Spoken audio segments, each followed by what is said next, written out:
কর্মচারী ঐক্য জিন্দাবাদ, শিক্ষক ঐক্য জিন্দাবাদ, পেনশনার্স ঐক্য জিন্দাবাদ। হারিল হারিল হারিল হারিল হারিল হারিল।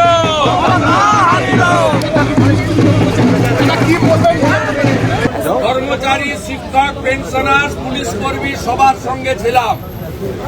মমতা বন্দ্যোপাধ্যায়কে আগামী মার্চ মাসের মধ্যে 10,400 কোটি টাকা কর্মচারীদেরকে দিতে হবে, আর বাকিটা যেটা হবে সেটার দায়ভার পরবর্তী সরকারকে নিতে হবে।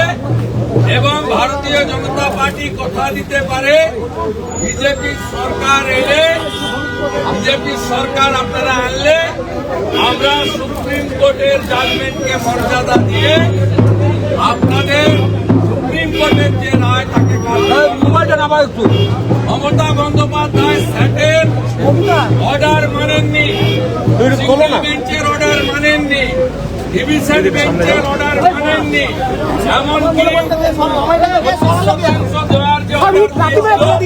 সেই অর্ডারও আমি সরাইনি। বিষয়ে আমরা ধন্যবাদ জানাই সুপ্রিম কোর্টকে। এক, দিয়ে কর্মচারীদের সুপ্রিম কোর্ট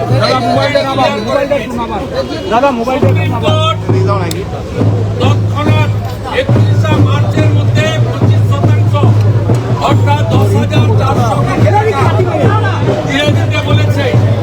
বাকি 75% 30 মে 2026-এর মধ্যে দিতে বলেছে।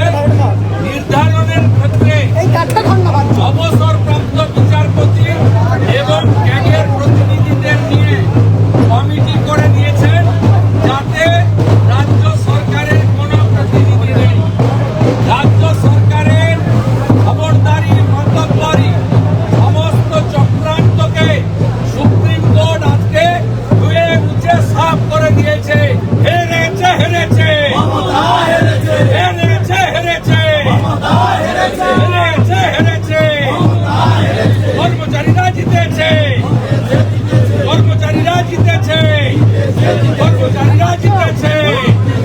দাদা মোবাইলটা শুনুন। আপনার কি মনে প্রশ্ন আছে? আপনি কি মনে করছেন এই টাকা এই মোবাইলটা একটু লাগাও দেবে? কারণ এর মূলে আদায় করবে, মূলে আদায় করবে ভারতবর্ষের সর্বোচ্চ আদালত। নজরদারি করার জন্য 3 জন অবসরপ্রাপ্ত বিচারপতি এবং ক্যাগের কমিটি করে দিয়েছে। মমতা বন্দ্যোপাধ্যায় পালানোর আর কোনো রাস্তা নেই। দ্বিতীয়ত হচ্ছে, গতকাল আপনাদের অনেক চ্যানেল মুখ্যমন্ত্রীকে বিরাট নাম্বার দিয়েছে, সওয়াল জবাব। সুপ্রিম কোর্টের রায় কোথায় আছে বলুন তো? আপনাদের লজ্জা লাগে না? মমতা ব্যানার্জির নাম বলতে কোথাও আছে? আপনাদের লজ্জা লাগে না? এটা সারাদিন বলে গেলেন মমতা মমতা, সওয়াল করছে। সুপ্রিম কোর্টের এই জাজমেন্ট গতকালে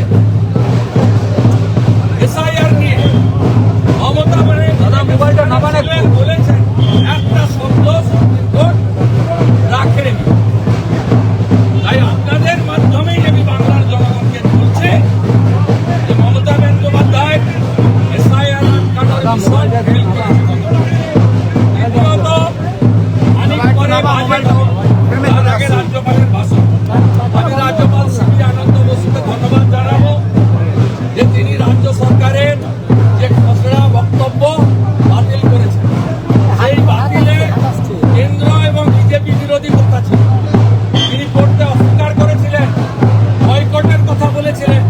রাজ্য সরকার বাধ্য হয়ে গত পরশুদিন কেন্দ্রের বিরুদ্ধে কোনো মন্তব্য না রেখে নতুন করে বক্তব্য পাঠাতে বাধ্য হয়েছে। অর্থাৎ খোলা করে খোলা জলে আজকে এদেরকে খোলা জল দিতে হবে। রাজ্যপাল মহোদয়কে হ্যাটসঅ্যাপ জানাই। From reliable source, governor rejected the draft speech sent by the state government. He refused to take this type of political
2000 টাকা মাসে, হরিয়ানায় 2100 টাকা মাসে, মহারাষ্ট্রে 2000 টাকা মাসে, সেটা আমরা অনেক ভালো দেব সম্পর্ক করছে, সেটাই কার্যকর। কিন্তু গতকাল মুখ্যমন্ত্রী মমতা বন্দ্যোপাধ্যায় সুপ্রিম কোর্টে সওয়াল করেছেন, এটা তো সত্যি? এটা টিভিতে দেখেছে, no record, not a single word. এটা কারেক্ট করতে হবে, এটা সওয়াল বলে না। উনি কিছু কথা বলেছেন যেটা আইনগতভাবে রেকর্ড হয়।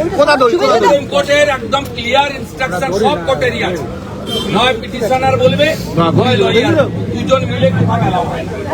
উনি সায়েম দেওয়ানকে লয়ার দিয়েছিলেন, তার কথাই, তার নাম আছে, তার কথা রেকর্ড আছে। কিন্তু আইনত কোনো সাংবিধানিক প্রধান তিনি কি এভাবে প্লিট করতে পারেন? কারণ ইতিহাসে তো এরকম নজির নেই। যেহেতু উনি লয়ার দিয়েছিলেন তাই উনারটা অন রেকর্ড হয়নি, উনি যা করেছেন অফ দা রেকর্ড।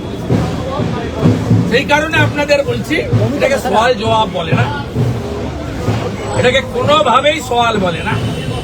কিছু কথা আমরা চা দোকানে বলতে পারি, ব্যক্তিগত আলোচনায় বলতে পারি, টেলিফোনে বলতে পারি, এটা সেই ধরনের। এর রেকর্ডে কোথাও একটা নাম, বন্ধ শব্দ, বাক্য নেই। উনি কি কোনো ন্যারেটিভ সেভ করার মানে জন্য এটা করলেন? করতে চাইলেন? না, চেষ্টা করেছেন ন্যারেটিভ। আবার আধার কার্ড আটকাতে গেছেন, বলেছেন আধার কার্ড আটকানোর ব্যাপার নেই, জাজমেন্ট পেন্ডিং। এসআইআর বন্ধ করতে বলেছেন, not accepted by the court. Micro observer বন্ধ করতে বলেছেন, কোর্ট বলেছেন আপনি কি অফিসার দিয়েছেন আগে দেখান। 294টা ইআরও, 225টা আপনি violation of the guideline from the ECI আপনি প্রমোটিদের দিয়েছেন, ডাইরেক্ট WBCS এ এবং আইএসদের দেন। ভারতবর্ষের কোন রাজ্য হয়নি। আপনি তো কানা গলিতে ঢুকে পড়েছেন। আপনাকে তো এবার দেওয়া অফিসারদের তালিকা জমা দিতে হবে সুপ্রিম কোর্টে, তাতেই আপনি ধরা পড়বেন। ওটা ভারতবর্ষ চলছে একরকম, আপনি এখানে চালাচ্ছেন। কিন্তু কমিশনকে যে তালিকা পাঠিয়েছিল সেটাও তো কমিশন রিজেক্ট করেছে, এই যে যেটা বাইরের রাজ্যের অফিসার। কমিশন 3 বার চিঠি দিয়েছে তালিকার জন্য, তালিকা দেননি। এটা মামার বাড়ি নয়।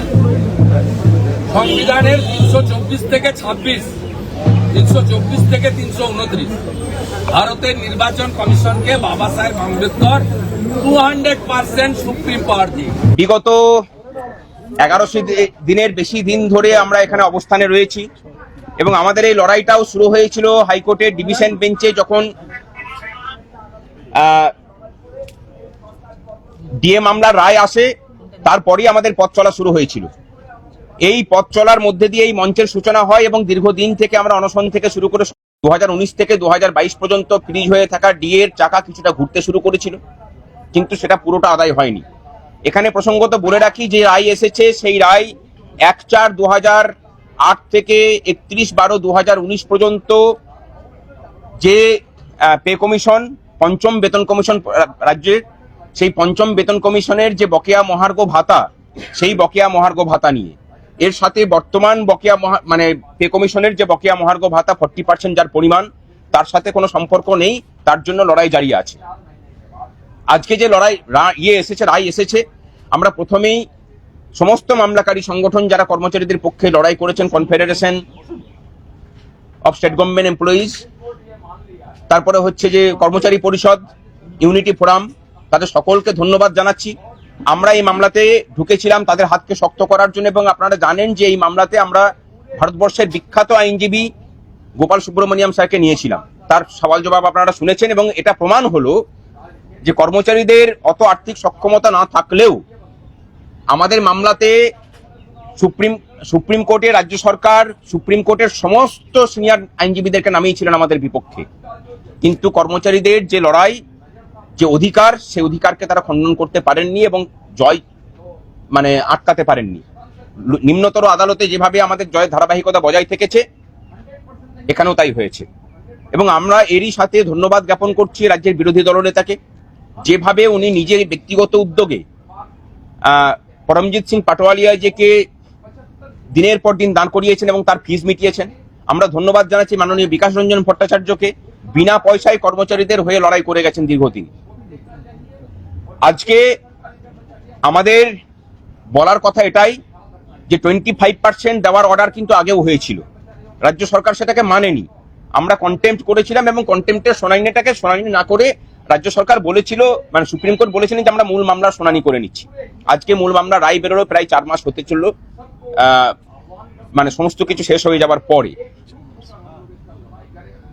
আমরা একটা কথা বলি যে মাননীয় মুখ্যমন্ত্রী আগের বার যেভাবে 25%কে না দেওয়ার সাহস দেখিয়েছেন, এবার যেন আগুন নিয়ে খেলবেন না। সংগ্রামী যৌথ মঞ্চের পক্ষ থেকে, রাজ্য সরকারের কর্মচারী এবং পেনশনারদের পক্ষ থেকে আপনাকে পরিষ্কার জানাই যে এই ভোটের মুখে এই রায় যদি ক্যারি ফরওয়ার্ড না করা হয়, তাহলে যে আন্দোলনের সম্মুখীন হবেন আপনি, আপনাকেও নতুন করে আন্দোলন শেখাবো আমরা, এটুকু কথা দিলাম। আজকে যে রায় হয়েছে, আমরা রায়ের নতুন করে বিশ্লেষণে কিছু যাচ্ছি না, আপনারা তার দেখিয়েছেন, বিশ্লেষণ করেছেন আপনাদের মতো করে।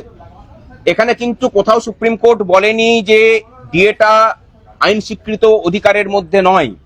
মৌলিক অধিকার নিয়ে অনেকে বলছেন, ডিএটাকে মৌলিক অধিকার বলে কিন্তু কোনো সময়ই আমরা বলিনি। আমরা বলেছি যে লিগ্যালি এনফোর্সেবল রাইট, অর্থাৎ আইন স্বীকৃত অধিকার, এবং এই কথাটাও কিন্তু সুপ্রিম কোর্ট আজকে বলেছে। ডিএ কর্মচারীদের আইন স্বীকৃত অধিকার, এটা প্রতিষ্ঠিত হলো, এবং এর রায়ের প্রভাব গোটা ভারতবর্ষ জুড়েই পড়বে, এটুকু বলে রাখি। সুপ্রিম কোর্টের যে কোনো প্রেসিডেন্ট সেটা মানে ল অফ দ্য ল্যান্ড হয়, এটার অন্য কোনো কিছুর মানে হয় না।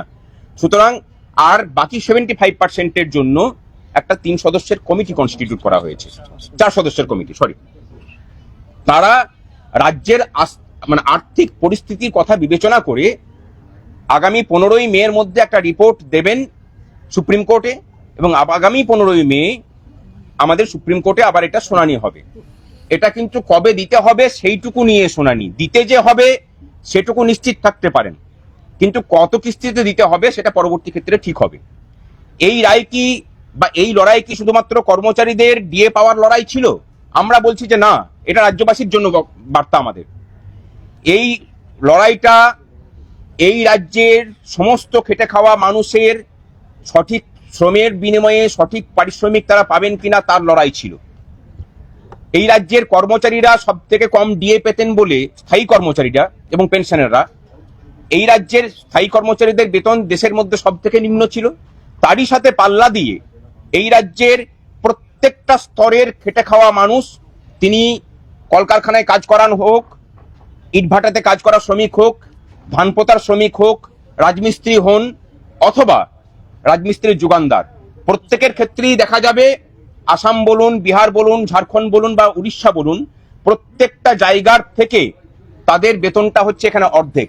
তার কারণটা অন্য কিচ্ছু নয়, এই যে রাজ্যগুলোর কথা বললাম, এই সমস্ত রাজ্যের স্থায়ী কর্মচারীদের থেকে ঠিক অর্ধেক বেতনে কাজ করেন এই রাজ্যের স্থায়ী কর্মচারী পেনশনাররাও। তারই সাথে পাল্লা দিয়ে এটা নির্ধারিত হয়েছে। ব্যবসায়ীদের জন্য বক্তব্য যে এই টাকা যদি রাজ্যের কর্মচারীদের কাছে আসে, কর্মচারীদেরকে দিয়ে দেওয়া হয় তাদের ক্রয় ক্ষমতাটাকে ঠিক জায়গায় রাখার জন্য। সুতরাং ক্রয় তারা করবেন কোথা থেকে? না, বাজার থেকে। বাজারে গেলে পরে সেই টাকাটা যাবে কাদের কাছে? ব্যবসায়ীদের কাছে। সুতরাং ডিএটা শুধুমাত্র কর্মচারী পেনশনারদের বিষয় নয়, এর স্থায়ী এবং স্থায়ী সম্পর্ক, সরাসরি যোগাযোগ রাজ্যের সমস্ত স্তরের মানুষের সাথে আছে। তারই সূত্র ধরে গত অর্থবর্ষে আপনারা দেখেছেন যে কেন্দ্রীয় বাজেটে আইটির স্ল্যাব বাড়ানো হয়েছে, বিভিন্ন ধরনের কর ছাড় দেওয়া হয়েছে, যাতে মানুষের কাছে নগদের যোগান আসে। আমাদের রাজ্যের অর্থনীতি ধসে পড়ার আরেকটা বড় কারণ যে মানুষের কাছে অর্থের যোগান নেই। এই রাজ্যের কর্মচারী, পেনশনার, অস্থায়ী কর্মচারী, তাদের সমস্ত রকম ভাবে শোষণ চলছে, সেই শোষণের বিরুদ্ধে লড়াই। এবং এই যে লড়াইটা আমরা লড়ছিলাম, সেই লড়াইটা বাঙালি অস্মিতার বা বাঙালি জাতিসত্তার সম্মানের জন্য লড়াই ছিল আমাদের, কর্মচারীদের ডিএর জন্য লড়াই ছিল না। কর্মচারীরা যদি সঠিক মানের ডিএ পান, এই বাঙালি জাতি তার শ্রমের সঠিক পারিশ্রমিক পাবে, এটা আমরা মনে করি। এবং সেই লড়াই আদালতে প্রতিষ্ঠিত হয়েছে। আগামী দিনে এই রাজ্যের কর্মচারীদের কাছে আমাদের আবেদন, সমস্ত রকম বিভেদ ভুলে আসুন, পথে না নামলে পরে কিন্তু এই রায়কে ইমপ্লিমেন্ট করানো যাবে না। আজকে অন্তর্বর্তী বাজেট 31শে মের মধ্যে 25% দেওয়ার কথা, এই বাজেটেই তার প্রভিশন থাকতে হবে।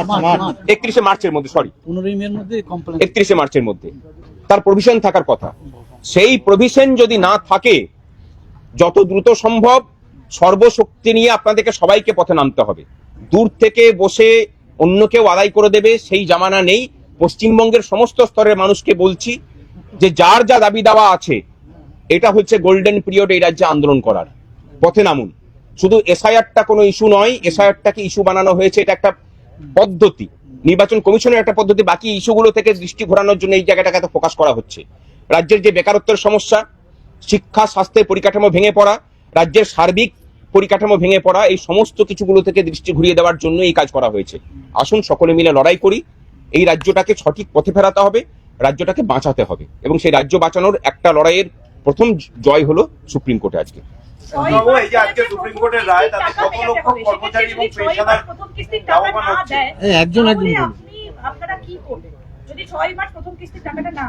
আমরা কি করব সেটা তো মনে হয় প্রথমেই বললাম, যে কর্মচারীদেরকে নিয়ে যে আন্দোলন হবে। আপনারা দেখেছেন এই মঞ্চে যখন অনশন হয়েছে কতটা বেকায়দায় সরকার পড়েছে। আপনারা দেখেছেন যে হরিশ মুখার্জি স্ট্রিট দিয়ে বিগত 14 বছরে কাউকে ঢুকতে দেয়নি। আমরা মিছিল করেছি গোটা হরিশ মুখার্জি স্ট্রিটে, যখন মিছিল হয়েছে তখন মিছিল শেষ হয়নি। সেরকমই কিছু দেখবেন। আপনারা দেখেছেন যে নবান্নের বাস স্ট্যান্ডে কেউ বসতে পারেনি, আমরা 3 দিন ধরে বসে থেকেছি। আপনারা যা দেখবেন সেটা নতুন ইতিহাস হবে, কর্মচারী আন্দোলনের ইতিহাসে এবং রাজ্যের আন্দোলনের ইতিহাসে। এই রায়ে কত লক্ষ কর্মচারী এবং পেনশনার উপকৃত হচ্ছেন আজকের এই রায়ের পর? মোটামুটি 12 লক্ষ স্থায়ী কর্মচারী এবং পেনশনার এর ফলে উপকৃত হবেন। এবং এর সাথে বলে রাখি যে এই যে ডিএ, 1% ডিএ বাড়লে অস্থায়ী কর্মচারীদের দৈনিক মজুরিতে 6 টাকা বৃদ্ধি হয়। বুঝতে পেরেছেন?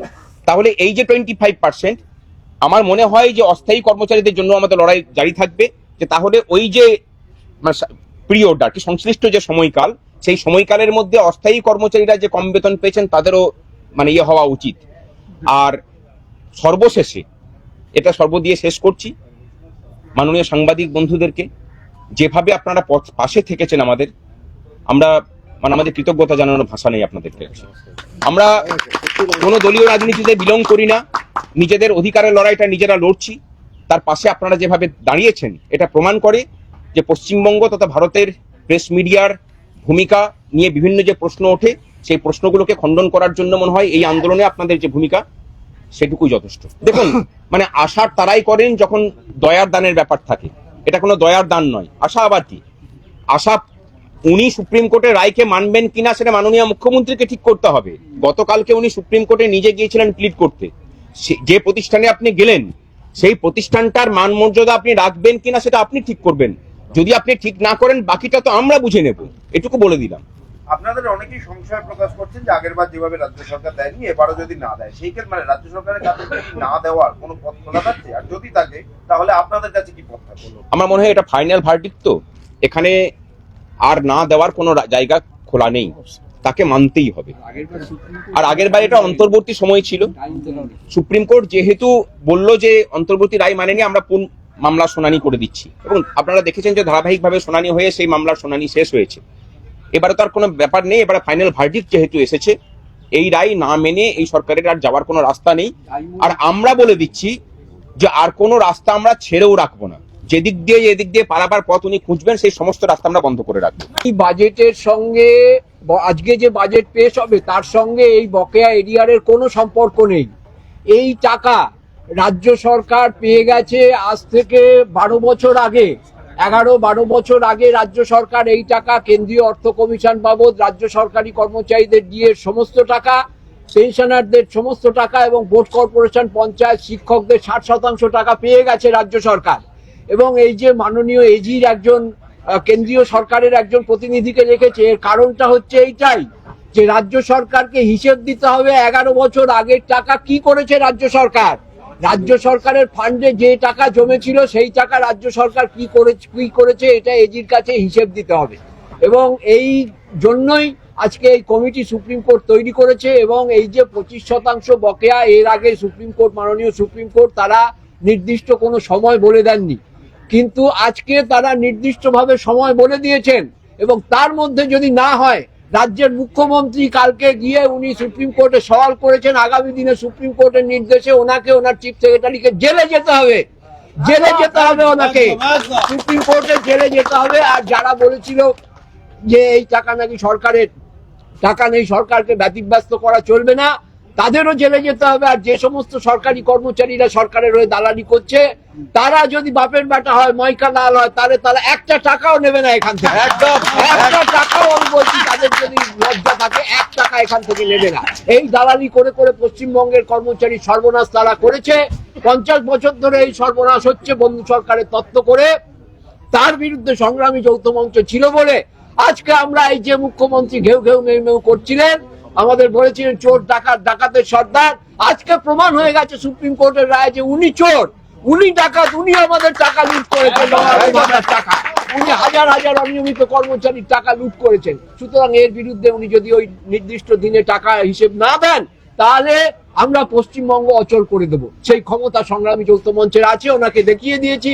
ভাস্কর বলেছে যে ওনার বাড়ির সামনে কেউ মিছিল করতে পারেনি, সংগ্রামী যৌথ মঞ্চ কয়েকটা দালালের বাধা সত্ত্বেও মিছিল করেছে, ওখানে 1 লক্ষ মানুষের মিছিল করেছে। নবান্নর মধ্যে বসে আমরা অবস্থান করেছি, হাত জোর করেছিল। যে মুখ্যমন্ত্রী চোর ডাকাত, ডাকাতের সর্দার বলেছিল, তাকে অ্যালেন পার্কে দাঁড়িয়ে হাত জোর করে বলতে হয়েছিল যে আমি 4% মহার্ঘ ভাতা দিচ্ছি। সুতরাং সংগ্রামী যৌথ মঞ্চ আছে, থাকবে, এবং আগামী দিনে সেই লড়াই আরো যাতে সরকারি কর্মচারী, বাঙালি পশ্চিমবঙ্গের সরকারি কর্মচারীর যে নেতিয়ে পড়া অবস্থা, যে নির্বীর্য অবস্থা তৈরি করেছিল সরকারগুলো, তার বিরুদ্ধে সংগ্রামী যৌথ মঞ্চ রুখে দাঁড়িয়েছে এবং তার জয় প্রাথমিকভাবে কোর্টে এসছে।